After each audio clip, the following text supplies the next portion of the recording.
Hello dear students, Shri BB and BB Hirapara Kanya Vidyalaya के online lecture में आपका स्वागत है। विद्यार्थी मित्रों, आज हम कक्षा 9 हिंदी विषय के पद्य 4 जिसका नाम है कर्ण का जीवन दर्शन, उसके बारे में अभ्यास करेंगे, जिसके कवि है रामधारी सिंह दिनकर। सबसे पहले हम कवि का परिचय देखें तो उसका जन्म सन ईस्वी सन 1908 में हुआ था और उसका निधन है वो ईस्वी सन 1974 में हुआ था। अब उसके जन्मस्थल की बात करें तो हिंदी के सुप्रसिद्ध कवि रामधारी सिंह दिनकर का जन्म बिहार के मुंगेर जिले के सिमरिया नामक गांव में एक किसान परिवार में हुआ था। उसकी शिक्षण की बात करें तो उसने प्रारंभिक शिक्षा मुंगेर तथा उच्च शिक्षा पटना में प्राप्त की। उसके बाद पटना विश्वविद्यालय से स्नातक की उपाधि प्राप्त की। उसके कार्यकाल की बात करें तो सातमढ़ी में उसने सब रजिस्टर और मुजफ्फरपुर कॉलेज में हिंदी विभाग के अध्यक्ष के रूप में उसने काम किया था और भागलपुर विश्वविद्यालय के उप कुलपति और भारत सरकार की हिंदी सलाहकार समिति के अध्यक्ष भी रह चुके हैं। अब उसकी साहित्य कृतियों की बात करें तो उसने उर्वशी, रश्मि ऋषि, रेणुका, हुंकार, रसवंती, कुरुक्षेत्र आदि उनकी काव्य कृतियां हैं। उसमें उर्वशी नाम की जो काव्य कृति है उसके लिए सन 1972 में उसका ज्ञान पुरस्कार मिला था। उसके बाद देखें तो संस्कृति के 4 अध्याय उनका चिंतन ग्रंथ है, जिसमें उस ग्रंथ को साहित्य अकादमी पुरस्कार से सम्मानित किया गया था। अर्धनारीश्वर, मिट्टी की और उनकी प्रमुख गद्य रचनाएं हैं। उनकी कविता का परिचय देखें तो उनकी कविताओं में शोषित और पीड़ित वर्ग की व्यथा और उसके मुक्ति का संघर्ष है। उनका कृतित्व गुणवत्ता और परिमाण दोनों दृष्टि से विपुल होता है। और अब हम कर्ण का जीवन दर्शन जो हम पढ़ने वाले हैं उस काव्य की बात करें तो यह खंड काव्य है जो रश्मि रथी काव्य संग्रह से लिया गया है।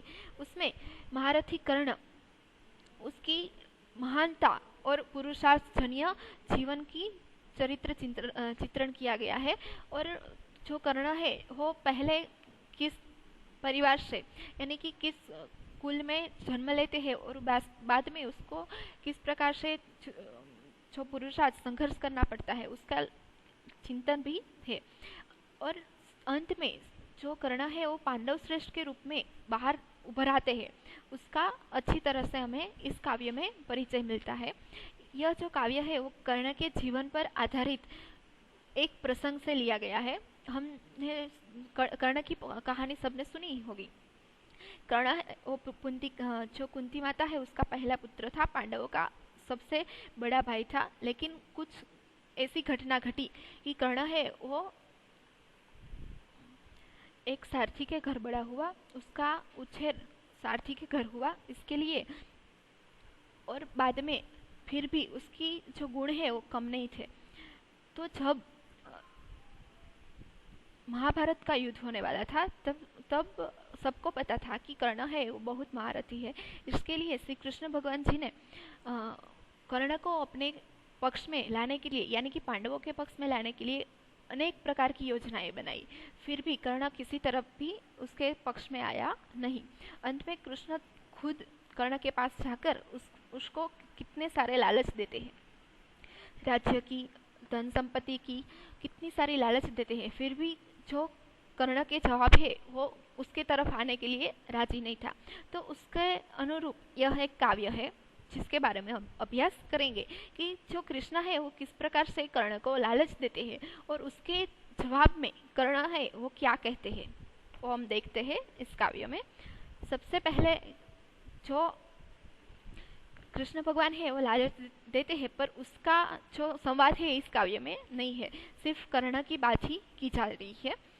तो कर्ण है उसके जवाब में क्या कहते हैं, वैभव विलास की चाह नहीं और अपनी कोई परवाह नहीं। वैभव विलास, वैभव यानी धन दौलत और विलास यानी होता है सुखोपभोग। चाह यानी इच्छा કે વૈભવ વિલાસની મને કોઈ ઈચ્છા છે નહીં, अपनी कोई परवाह नहीं। अपनी એટલે પોતાની, परवाह એટલે કે કોઈ પણ જાતની चिंता, મને મારી પણ કોઈ જાતની चिंता છે नहीं। बस यही चाहता हूँ केवल, बस हूँ કેવલ એટલે માત્ર, હું માત્ર એટલું જ ઈચ્છું છું. દાનકી દેવ સરિતા નિર્મલ, દાનકી દેવ સરિતા યાની નદી, નિર્મલ એટલે પવિત્ર, કે દાનરૂપી પવિત્ર નદી છે એ કરતલ સે ઝરતી રહે સદા. કરતલ, કર એટલે હાથ અને તલ એટલે હથેળી, હાથની હથેળીમાંથી ઝરતી, ઝરણા એટલે વહેવું, સદા એટલે હંમેશા, કે મારા હાથની હથેળીમાંથી દાનની જે સરિતા છે, દેવરૂપી નદી છે એ હંમેશા મારી હાથની હથેળીમાંથી વહેતી રહે. નિર્ધન કો ભરતી રહે સદા, નિર્ધન મતલબ ગરીબ લોકો, જેની પાસે ધન સંપત્તિ નથી તેવા, તેને હંમેશા સુખી કરતી રહે, ભરતી રહે એટલે કે એને હંમેશા ખુશ કરતી રહે. તો આના ઉપરથી આપણે ખ્યાલ આવે કે કૃષ્ણ ભગવાને છે કર્ણને શેની લાલચ આપી હશે, કે તેને ધન સંપત્તિની, ધન સુખોપભોગની, સુખ સંપત્તિની લાલચ આપી હતી. ત્યારે કર્ણ છે આવો જવાબ આપે છે કે મને ધન સંપત્તિની કોઈ ઈચ્છા નથી અને મને મારી પણ કોઈ ચિંતા છે નહીં. હું માત્ર એટલું જ ઈચ્છું છું કે દાનરૂપી, જે દાનની દેવરૂપી જે નદી છે પવિત્ર, એ હંમેશા મારા હાથમાંથી વહેતી રહે અને ગરીબ લોકો છે એને સુખી કરતી રહે. ત્યાર પછી છે એ કૃષ્ણ ભગવાન છે એ એને શું શેની લાલચ આપે છે, એના જવાબમાં કર્ણ છે એ શું કહે છે, તુચ્છે રાજ્ય ક્યાં હે કેશવ. કેશવ છે એક કૃષ્ણનું એક નામ છે. કેશવને કે છે હે કેશવ, તુચ્છ એટલે કે ત્યજવા લાયક, છોડવા લાયક, રાજ્ય ક્યાં હે કેશવ, હે કેશવ તું જે રાજ્યની મને લાલચ આપે છે એ છોડવા લાયક છે. પાતા ક્યાં નર પ્રાપ્ત વિભવ, પાતા એટલે મેળવવું, ક્યાં એટલે શું, નર એટલે મનુષ્ય, પ્રાપ્ત વિભવ ધન સંપત્તિ, વિભવ એટલે શું થાય, ધન સંપત્તિ, કે મનુષ્ય છે એ ધન સંપત્તિ મેળવીને શું ઈચ્છે છે, મતલબ કે શું પ્રાપ્ત કરે છે. ચિંતા પ્રભુત, પ્રભુત એટલે થોડીક, ચિંતા એટલે ચિંતા, થોડીક ચિંતા, જો આપણી પાસે ધન સંપત્તિ આવી જાય તો એને સાચવવા માટે, એને સાચવી રાખવા માટે આપણે અંદર ચિંતા થાય. અત્યલ્પ હાશ, અત્યલ્પ જોડણી છે અતિ પ્લસ અલ્પ, અતિ એટલે વધારે, અલ્પ એટલે ઓછું, હાસ એટલે ખુશી, થોડી ઘણી ખુશી. કુછ ચાકચિક્ય, કુછ એટલે થોડી, ચાકચિક્ય એટલે કે ચમક દમક, કે આપણી પાસે ધન સંપત્તિ આવે તો આપણે થોડુંક ચમક દમક કરીએ, મતલબ કે સારું સારું વેશભૂષા ધારણ કરીએ, સારી સારી વસ્તુઓ લઈએ, એ પ્રકારે ચમક દમક મતલબ થોડોક દેખાવ કરીએ. કુછ ક્ષણ વિલાસ, થોડાક ક્ષણ માટેનો વિલાસ, વિલાસ મતલબ સુખોપભોગ, થોડાક સમય માટેનું સુખ. પર વહ ભી યહી ગવાના હે, પરંતુ એ બધું જ યહી એટલે અહીંયા જ, ગવાના એટલે છોડીને જવાનું છે. કુછ સાથ નહીં લે જાના હે, કંઈ પણ સાથે લઈ જવાનું છે નહીં. હવે આના ઉપરથી આપણે ખ્યાલ આવે કે આપણે કહેશો, મતલબ કે કૃષ્ણ છે એ કર્ણને શેની લાલચ આપી હશે, રાજ્યની, કે તને રાજ્ય મળશે, તું પાંડવોના પક્ષમાં આવી જા. ત્યારે કર્ણ છે એને શેનો જવાબ આપે છે કે હે કેશવ, તમે મને જે રાજ્યનું પ્રલોભન, લાલચ આપી રહ્યા છો તે રાજ્ય છે એ છોડી દેવા લાયક છે. પાતા ક્યાનર પ્રાપ્ત વિધો, મતલબ કે ધન સંપત્તિ પ્રાપ્ત કરી અને મનુષ્ય શું મેળવે છે, થોડીક ચિંતા મેળવે છે, થોડી ઘણી ખુશી મળે છે, થોડીક ચમકદમક મળે છે અને થોડાક સમય માટેનું સુખ મળે છે. પણ આ બધું જ અહીંયા છોડીને જવાનું છે, આપણે કંઈ પણ સાથે લઈ જતા નથી, બધું જ જ્યાં હોય તેમનું તેમ જ રહી જાય છે. ત્યાર પછીનું છે મુજસે મનુષ્ય જો હોતે હે. હવે કર્ણ છે એ પોતાને કોની સાથે સરખાવે છે કે કેવું માને છે કે મારા જેવા મનુષ્ય જે હોય છે, કંચન કા ભાર ન ઢોતે હે, કંચન મતલબ સોનું, કે સોનાનો ભાર છે એ ઉઠાવી શકતા નથી. પાતે હે ધન બિખરાને કો, પાતે હે એટલે કે મેળવે છે, ધન એટલે ધન સંપત્તિ, બિખરાને કો એટલે કે બધામાં બાંટવા માટે, જે ધન સંપત્તિ મેળવે છે બધાને બાંટી દેવા માટે જ ધન સંપત્તિ મેળવે છે. લાતે હે રતન લૂંટાને કો, જે પણ રત્ન કે હીરામોતી, જે પણ રત્ન લઈ આવે છે, કમાય છે, એ બધા જ લૂંટાવા માટે, મતલબ કે બીજાને આપવા માટે જ કમાય છે, પોતાને માટે સાચવવા માટે કમાતા નથી. જબસે કભી કુછ ન લેતે હે, મતલબ દુનિયા પાસેથી તે કંઈ જ લેતા નથી. દાન હી હૃદય કા દેતે હે, અને હૃદયપૂર્વક બધી જ સંપત્તિનું દાન કરી દે છે. તો આના ઉપરથી આપણે ખ્યાલ આવે કે કૃષ્ણ ભગવાને કર્ણને રત્ન કે ધન દોલત કે સોનાની લાલચ આપી હશે. તો કર્ણને એના જવાબમાં એવું કહે છે કે મારા જેવા મનુષ્ય હોય છે તે સોનાનો ભાર ઉઠાવી શકતા નથી. જે પણ ધન સંપત્તિ કમાય છે, જે પણ ધન કમાય છે તે બીજાને બાંટવા માટે જ કમાય છે, અને જે પણ રત્ન લઈ આવે છે તે બીજાને વહેંચવા માટે જ લઈ આવે છે. તે દુનિયા પાસેથી કંઈ પણ લેતા નથી અને હૃદયપૂર્વક હંમેશા દાન આપતા રહે છે. ત્યાર પછી છે પ્રાસાદો કે કનકાબ શિખર. પ્રાસાદ એટલે થાય મહેલ, પ્રસાદ નથી પ્રાસાદ છે, પ્રાસાદ જેનો અર્થ થાય મહેલ. કનકાભ, કનક એટલે સોનું અને આભ આ પણ એક જોડણી છે, કનકાભ, કનક પ્લસ આભા. કનક એટલે સોનું અને આભા એટલે ચમક. મહેલોની સોના જેવી ચમક. શિખર એટલે ટોચ. મહેલોના સોના જેવા ચમકતી ટોચ હોતે હે કબૂતરો કે હી ઘર, કે જે મહેલની સોના જેવી ચળકતી ટોચ હોય છે ત્યાં કોનું ઘર હોય છે? કબૂતરોનું.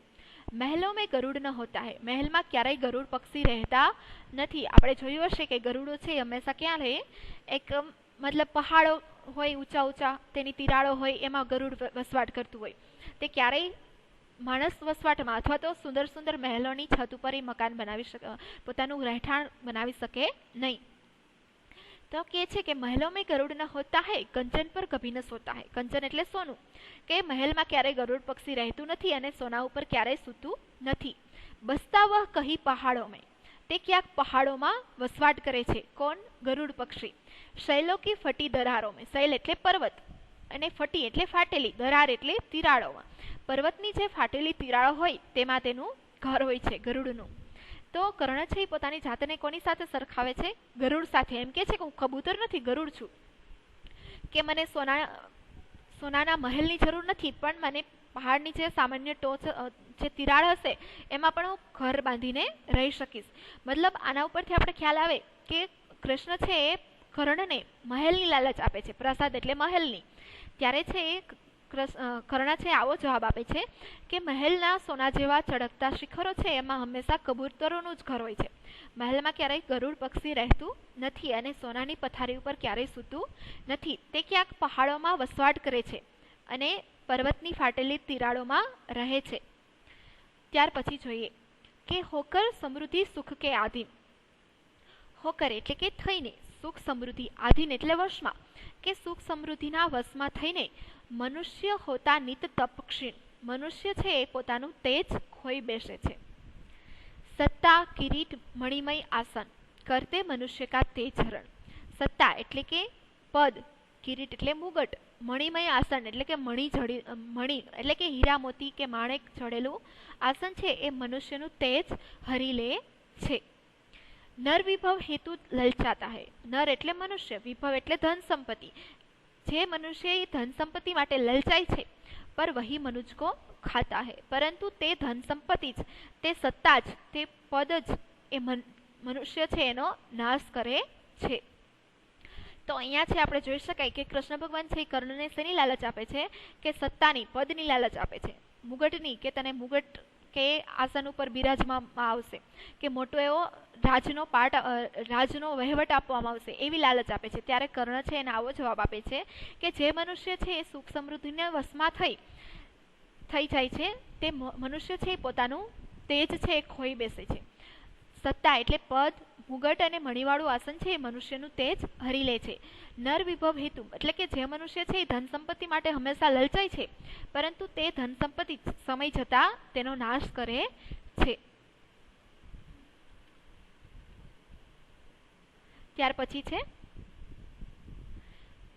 ચાંદની પુષ્પ છાયા મેં પલ. ચાંદની એટલે કે શીતળતા. અહીંયા આપણે શીતળતા શબ્દ રહેવાનો છે. ખરેખર ચાંદનીનો મતલબ થાય કે જો ચંદ્ર હોય એની ફરતે જે ચમક હોય કે ચંદ્રનો પ્રકાશ હોય એને શું કહી શકાય? ચાંદની. પણ અહીંયા આપણે એનો અર્થ લેવાનો છે શીતળતા. પુષ્પ છાયા મેં પલ મતલબ કે ફૂલની, પુષ્પ એટલે ફૂલ, ફૂલની પથારીમાં પલ એટલે કે ઉછરેલો. જે મનુષ્ય છે એ શીતળતા અને ફૂલની પથારીમાં ઉછરેલો છે. નર ગલે બને સુમધુર કોમલ. તેઓ નર એટલે મનુષ્ય, સુમધુર એટલે સુંદર અને કોમળ તો બની જાય છે, પર અમૃત કલેશ પીએ બિના. કલેશ એટલે કષ્ટ, અમૃત એટલે અમૃત, કે કષ્ટરૂપી અમૃતને પીધા વગર આતપ આંધળ મેં જીએ બિના. આતપ એટલે તડકો, આંધળ એટલે તુફાન, કે તડકો અને તોફાનમાં જીવ્યા વગર, મતલબ કે એનો સામનો કર્યા વગર. વહ પુરુષ નહીં કહેલા શકતા. તે ક્યારેય પુરુષ મતલબ બહાદુર કહી શકાતો નથી. વિઘ્નો કો નહીં હિલા શકતા. એવા મનુષ્ય છે એને ગમે તે પ્રકારની જ્યારે સંકટ આવે, તેવા વિઘ્નો આવે તો એને પાર કરી શકતો નથી. કર્ણ છે એ કૃષ્ણને એમ કે છે કે જે મનુષ્ય છે એ ચાંદની એટલે કે શીતળતા અને ફૂલની પથારીમાં ઉછરેલો છે એ મનુષ્ય સુંદર અને કોમળ તો બની જાય છે, પરંતુ કષ્ટરૂપી અમૃતને પીધા વગર અને તડકો અને તોફાનને સહન કર્યા વગર તે મનુષ્ય કહી શકાતો નથી, એટલે કે તે બહાદુર વીર કહી શકાતો નથી અને તે ક્યારેય સંકટોને પાર કરી શકતો નથી. એવી રીતે કૃષ્ણને કર્ણ જવાબ આપે છે.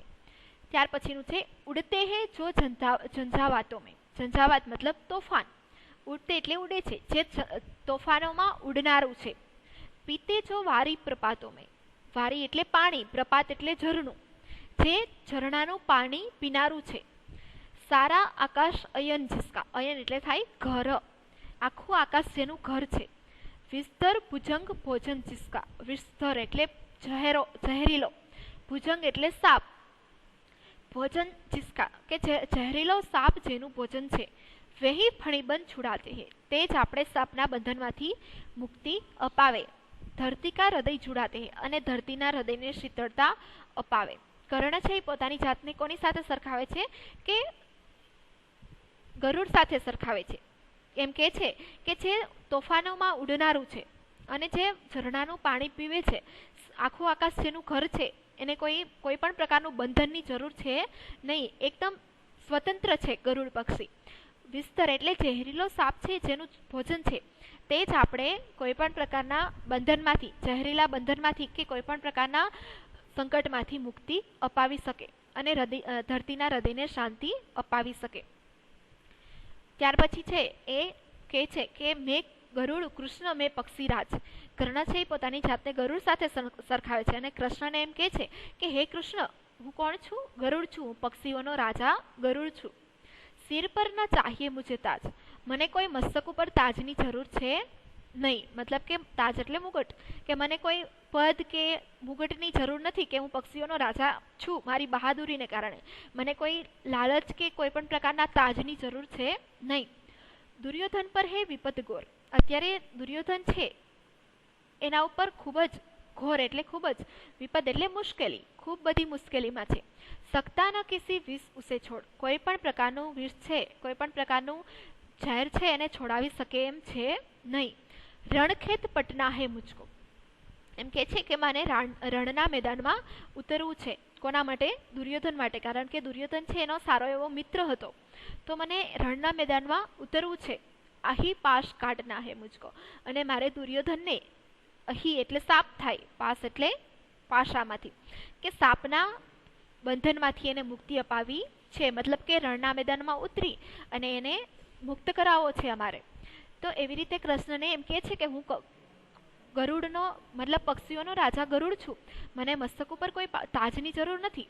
દુર્યોધન અત્યારે ખૂબ જ મુશ્કેલીમાં છે, તેને કોઈ પણ પ્રકારનું ઝેર છોડાવી શકે એમ છે નહીં. એટલા માટે મારે દુર્યોધન માટે રણના મેદાનમાં ઉતરવું છે અને સાપના બંધનમાંથી એને મુક્તિ અપાવી છે. એવી રીતે કર્ણ છે એ કૃષ્ણની બધી જ લાલચ છે એને નકારે છે અને એ દુર્યોધનના પક્ષમાં જ રહે છે. પાંડવોના પક્ષમાં જવા માટે તૈયાર થતો નથી.